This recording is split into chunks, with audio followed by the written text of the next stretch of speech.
করবো না। আমাদের নেতার বক্তব্য আরো যারা উপস্থিত হয়েছেন তাদেরকে বক্তৃতা শোনার সুযোগ করে দেব। তাই বক্তৃতার আগে আমরা সবাই একসাথে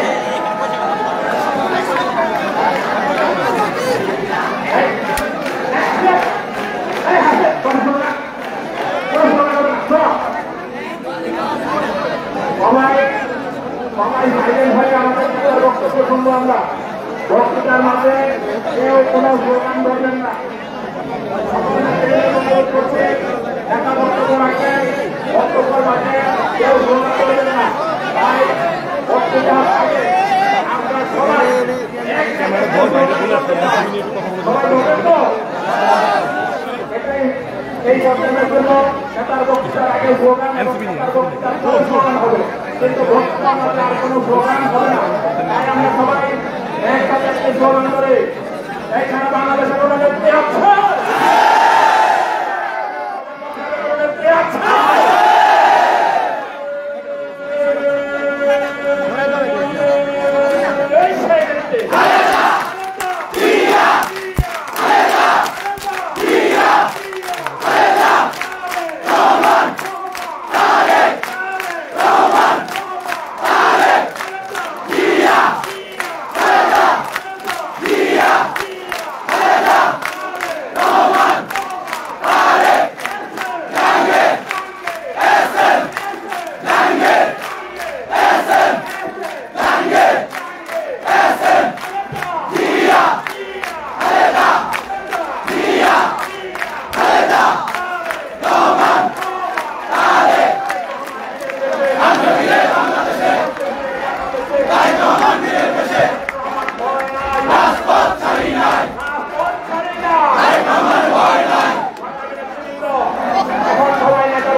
আপনাদের সামনে বক্তব্য নিয়ে আসছেন আজকের অনুষ্ঠানের প্রধান আকর্ষণ, আজকের অনুষ্ঠানের মধ্যমণি, আজকের অনুষ্ঠানের প্রধান অতিথি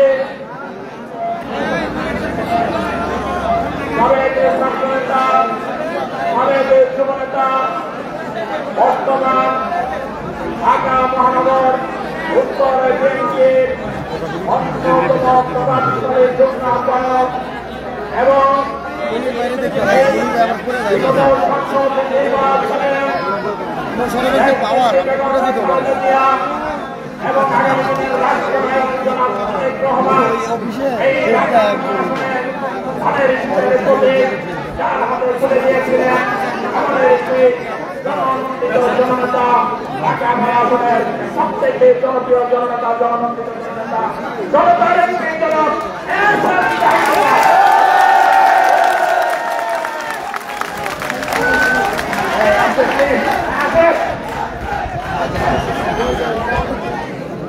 আমাদের সবাই খুবই কম যে আমাদের খেয়াল রাখতে হবে। আমরা এখন কথা বলবো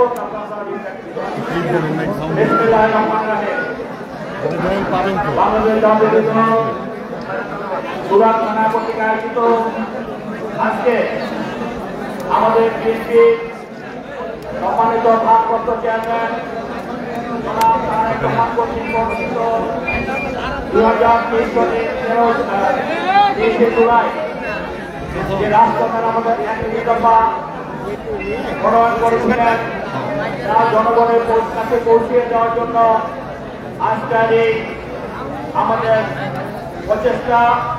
এখানে উপস্থিত আছেন, আমাদের নাম সবাইকে বলেছে, কাজের নাম বলে সময় নষ্ট করব না। আমাদের বিএনপি অঙ্গ সংগঠন ও সহযোগী সংগঠনের নেতৃবৃন্দ, আমি সর্বপ্রথম ধন্যবাদ জানাতে চাই বিএনপি সহ যে সমস্ত অঙ্গ সংগঠনের নেতৃবৃন্দ অনেক একই ইসলামী অনুষ্ঠানকে একই সমাবেশে রূপ দিয়েছেন, তাদেরকে সকলের মিলে হাত তালি দিয়ে আমি একবার ধন্যবাদ দিতে বলবো।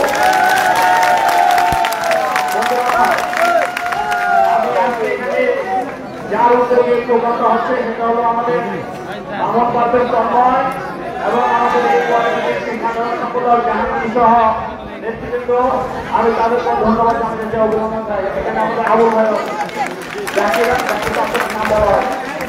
তো যাই হোক, আমরা দীর্ঘদিন একটি ফেসিবাদ বিরোধী আন্দোলন করতে গিয়ে 2008 সাল থেকে বিএনপির ভারপ্রাপ্ত চেয়ারম্যান জনাব তারেক রহমানের নেতৃত্বে আমাদের এই আন্দোলন শুরু হয়েছে।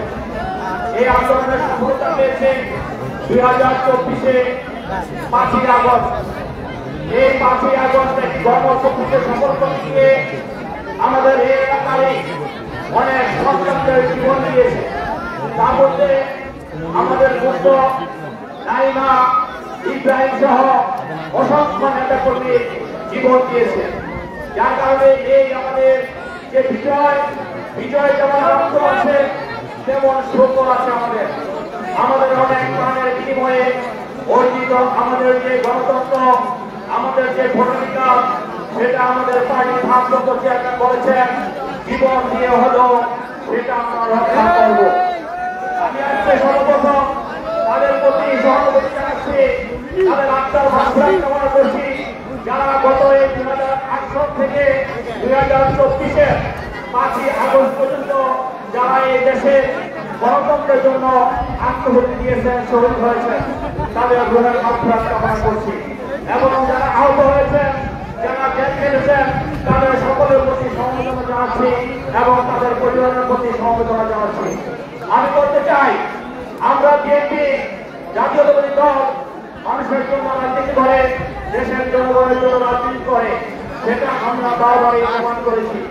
এদেশের প্রতিটি ক্রান্তিকালে আমাদের জিয়া পরিবার, শহীদ রাষ্ট্রপতি জিয়া রহমান, খালেদা জিয়া, তারেক রহমান সম্পর্ক ছাড়তে থেকে এই দেশে যখনই কোনো নির্যাতন নিপীড়ন নেমে আসে, যখনই কোনো অন্যায় নেমে আসে, তাদের নেতৃত্বে আমরা প্রতিবাদ করে সেই অন্যায়কে প্রতিরোধ করি। আমরা দেখেছি 1971 সালে যখন শহীদ রাষ্ট্রপতি জিয়া রহমানের ডাকে এদেশের মানুষ স্বাধীনতা যুদ্ধে ঝাঁপিয়ে পড়ছে এবং নিজে যুদ্ধ করে দেশকে স্বাধীন করেছে। সেই স্বাধীনতার পরে ওই একটি গোষ্ঠী শেখ মুজিবুর নেতৃত্বে এদেশে কিনা হয়েছে, তখন সেই কামালের নেতৃত্বে এদেশে ব্যাংক থেকে শুরু করে সমস্ত কিছু হয়েছে। তার প্রতিবাদ করেছে বিএনপি সহ জাতীয়তাবাদী শক্তি। এবং এই যে সংস্কার কথা বলছি, আজকে আমরা যারা কথায় কথায় সংস্কার বলছি, সংস্কার কিন্তু কখনো করেছে শহীদ রাষ্ট্রপতি জিয়া রহমান। একদলীয় 5 সাল থেকে বহুদলীয় গণতন্ত্র প্রবর্তন করেছিলেন আমাদের শহীদ রাষ্ট্রপতি জিয়া রহমান। আমাদের বহুদলীয় গণতন্ত্র প্রবর্তন করে এদেশকে একটি তলাবিহীন জমি থেকে এদেশকে খাদ্যের সংশোধন করেছিলেন শহীদ রাষ্ট্রপতি জিয়া রহমান। এদেশের উন্নয়নের জন্য, এদেশের কর্মসংস্থানের জন্য, এদেশের মানুষের কল্যাণের জন্য যত কল্যাণকর কাজ হয়েছে সবই করেছেন শহীদ রাষ্ট্রপতি জিয়া রহমান। পরবর্তীতে যখন একটি স্বৈর শাসকের সাথে নেতৃত্বে আবার এদেশের মানুষের দ্বারে চেপে বসে, তখন দেশ নেতৃত্ব খালেদা জিয়ার নেতৃত্বে আন্দোলন সংগ্রাম করে সেই একসাথে আমরা বাংলাদেশের বর্ষণ থেকে উত্থান করেছিলাম। 91 সালে যখন দেশ নেতৃত্ব খালেদা জিয়ার নেতৃত্বে বিএনপি সরকার গঠন করে, তখন আমাদের দেশটি দেখেছেন এদেশে রাষ্ট্রপতি শাসিত সরকার চলে না, এদেশে মন্ত্রী পরিষদ শাসিত সরকার হবে। তাই খালেদা জিয়ার নেতৃত্বে সংস্কার করে তখন মন্ত্রী পরিষদ শাসিত ঘোষণা করেছিলেন। পরবর্তীতে আমাদের নেতা জনাব তারেক রহমানের নেতৃত্বে আমরা আন্দোলন সংগ্রাম করে একটি ফেসিবাদের পতন ঘটিয়েছি। আমরা শুধু ফেসিবাদের পর আন্দোলনে ছিলাম না, আপনারা দেখেছেন এদেশে যখনই কোনো অকল্যাণকর কিছু আসে, যখনই কোনো প্রাকৃতিক দুর্যোগ আসে, আমরা প্রতিটি মুহূর্তে আমাদের পার্টির ভারপ্রাপ্ত চেয়ারম্যান জনাব তারেক রহমানের নির্দেশে আমরা জনগণকে সাথে নিয়ে মাঠে ঝাঁপিয়ে পড়ি জনগণের কল্যাণের জন্য।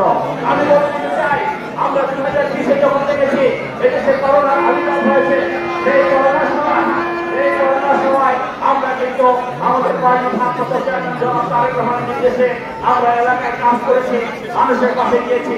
যখন দেখেছি সন্তান মৃত্যুবরণ করে বাবা তার লাশ দাফন করতে যায় না, বাবা মৃত্যুবরণ করে সন্তান তার লাশের কাছে যায় না, তখন কিন্তু আমাদের এই বিএনপি কর্মীরা, আমাদের বিএনপি নেতারা মানুষের ঘরে ঘরে গিয়েছে, মানুষকে স্বাস্থ্য সেবা দিয়েছে, লাশ দাফন করেছে এবং অক্সিজেন দিয়েছে, ঔষধ দিয়েছে আমরা কিন্তু জীবনের মৃত্যুকে উপেক্ষা করে মানুষের পাশে ছিলাম, এখনো আছি, অতীতও ছিলাম। আমরা বলতে চাই এই যে 2008 সালের পর থেকে যে ফেসিবাদী আন্দোলন শুরু হয়েছে, আমাদের প্রত্যেক নেতা কর্মী, আমাদের পার্টির ভারপ্রাপ্ত চেয়ারম্যান জনাব তারেক রহমানের নির্দেশে সেখানে আন্দোলন করেছে, জীবন দিয়েছে, জেল খেটেছে, গুম হয়েছে, হত্যার শিকার হয়েছে। আমাদের 60 লক্ষ নেতা কর্মী বিরুদ্ধে মামলা হয়েছে, আমাদের অনেক নেতা কর্মী আহত হয়েছে, নিহত হয়েছে, খুন হয়েছে। আমরা এত কিছুর পরেও কিন্তু দেশের প্রয়োজনে, জনগণের প্রয়োজনে আমরা মানুষের কাছে ছিলাম, আছি এবং ইনশাআল্লাহ থাকবো। আপনারা দেখেছেন আমাদের নেতা তারেক রহমান কখনো পিছপা হয়নি। হয়তো একটু সময় নিয়েছে, 3টি নির্বাচন হয়েছে, তারপরে 14 নির্বাচনের কথা যদি আমরা বলি, আমরা দেখেছি 154টি আসন বিনা প্রতিদ্বন্দ্বিতায় নির্বাচিত হয়েছে ওই খুনি হাসিনা। পরবর্তীতে 2018 নির্বাচন 30 ডিসেম্বর নির্বাচন ছিল, 29 ডিসেম্বর রাতে নির্বাচন শেষ করে দিয়েছে খুনি হাসিনা। 2024-এ 7 জানুয়ারিতে নির্বাচন হলো, সেই নির্বাচনে একই কাণ্ড করেছে। আমি নির্বাচনগুলোর কথা বললাম কারণ হাসিনা জানে জনগণ যদি ভোট দিতে চায় তাহলে এই আওয়ামী লীগ কখনো ভোট পাবে না। কখনো জনগণের জন্য কাজ করেনি, যার কারণে তারা জনগণকে ভয় পেত এবং ভোটার বিহীন নির্বাচন করিয়ে নেওয়ার চেষ্টা করেছে এবং তারা তাৎক্ষণিকভাবে হয়তো সফল হয়েছে, কিন্তু দীর্ঘমেয়াদী তারা কিন্তু সফল হয়নি। 5ই আগস্ট আমাদের ছাত্র জনতা এবং আমাদের এই যে দীর্ঘ 16 বছর আন্দোলনের ফসল হিসেবে 5ই আগস্ট আমরা তৈরি করেছি। আমরা গণতন্ত্রের জন্য যুদ্ধ করেছি, আমরা ভোটাধিকার রক্ষা করার জন্য যুদ্ধ করেছি, আমরা দেশের স্বাধীনতা সার্বভৌমত্ব রক্ষা করার জন্য যুদ্ধ করেছি, আমরা মানুষের অধিকার প্রতিষ্ঠা করার জন্য যুদ্ধ করেছি, আমরা দেশ থেকে দুর্নীতিকে চিরতরে বিদায় করার জন্য যুদ্ধ করেছি। কিন্তু আমরা দেখেছি একটি মহল 5ই আগস্টের পূর্বে অনেক কথাই বলেছে, 5ই আগস্টের পরেও তারা অনেক কথা বলছে, যাদের জনভিত্তি নেই তারা আজকে নির্বাচনকে পিছিয়ে দিতে চায়। আমরা বলতে চাই কোন ষড়যন্ত্র করে বাংলাদেশের মাটিতে যে